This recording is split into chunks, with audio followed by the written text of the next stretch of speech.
Neamh Woods, Tyrone captain, I'm sorry to start 12 months ago with the losing feeling in the All-Ireland final here in Croke Park. What exactly was that like? I suppose that's a good question. Probably maybe words can't describe it. It is a horrible feeling. Croke Park is a fantastic place to play, but it's an extremely lonely place when you're in the wrong side of the result. But I suppose collectively we're just delighted to be back here 12 months later, and hopefully we'll have learnt a lot from that occasion. Yeah, how exactly do you use that experience? Does it put pressure on you this time?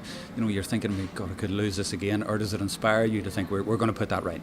I definitely think it inspires us. I suppose everybody enjoyed the occasion. It's all part and parcel of it maybe last year, but I would simply say maybe the occasion did get to us in our performance. We didn't perform as well as we could, but we've certainly learnt a lot from it, and we're now approaching this All-Ireland final with a completely different mindset.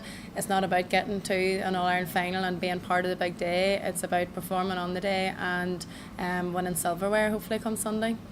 I'm wondering what it was like to play in, particularly in the last quarter with the crowd building up to 46,000, and maybe comparing it to when you were here in 2010, for example.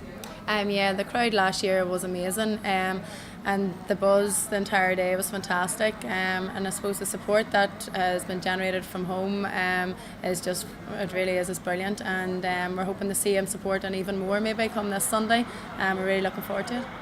Okay, talk to me about that support. I'm sure Drumragh Sarsfields have got the red and white up, and I'm sure a lot of other clubs have too. What sort of support are you expecting, and what sort of message would you give to them? I know they forked out to come down here a few weeks ago. Yeah, here all our clubs are behind us all the way, but I think most clubs will be running buses obviously and whatnot for the young ones to take them down to Dublin on Sunday, but I suppose the support was huge for the men's final 2 weeks ago, and we would hope that the same support would come back the ladies now this time round.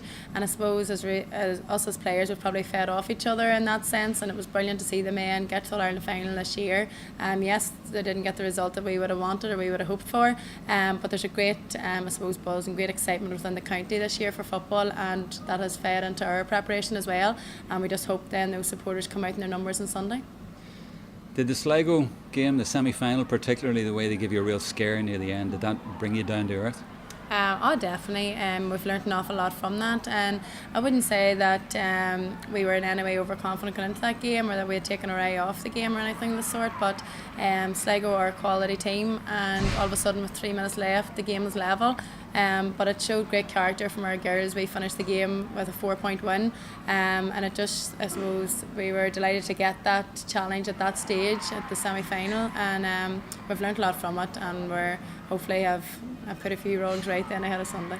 And staying with that game and the finish, which was the bigger surprise, that you were up to score the point at the end, or that Gemma Begley was up there? Oh, I don't know. Here you could find me anywhere maybe on the field at this stage, but here I suppose yes, it was an important score, but it didn't really matter who put the ball over the bar as long as it goes in the scoreboard. And then obviously Chloe finished off with the goal as well, so we're just thankful to get the scores in the end.